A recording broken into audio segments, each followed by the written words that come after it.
இன்னைக்கு ரொம்ப டேஸ்டியான பன்னீர் தோசை எப்படி செய்யறதுன்னு பார்க்கலாமா? அதுக்கு ஒரு பேனில் 2 டேபிள் ஸ்பூன் ஆயில் சேர்த்துக்கோங்க.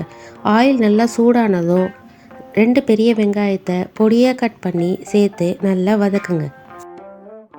வெங்காயம் நல்லா வதங்கி கண்ணாடி பதம் வந்த உடனே இஞ்சி பூண்டு பேஸ்ட்டை ஆட் பண்ணிக்கோங்க. அது வதங்கிறதுக்குள்ளே ஒரு 4 தக்காளியை மிக்ஸி ஜாரில் சேர்த்து நல்லா பேஸ்ட்டாக அரைச்சி எடுத்துக்கோங்க.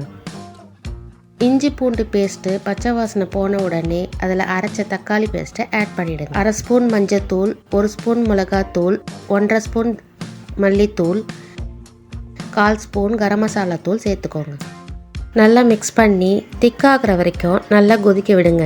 ஃபைனலாக இதுக்கு தேவையான உப்பு சேர்த்து தாராளமாக கொத்தமல்லியும் சேர்த்து ஸ்டவ்வை ஆஃப் பண்ணிவிடுங்க.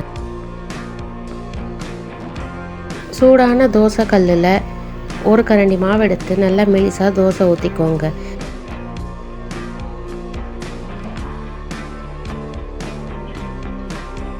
தோசை நல்லா மேலே எல்லாம் வெந்த பிறகு நம்ம ரெடி பண்ணி வச்சிருந்த மிக்ஸ் எடுத்து நல்லா ஃபுல்லாக ஸ்ப்ரெட் பண்ணி விடுங்க.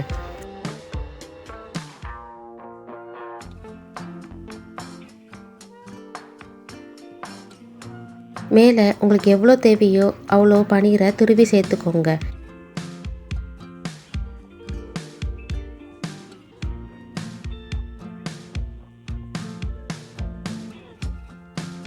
தோசை நல்லா ரோஸ்ட் ஆன உடனே சூடாக எடுத்து சர்வ் பண்ணிவிடுங்க.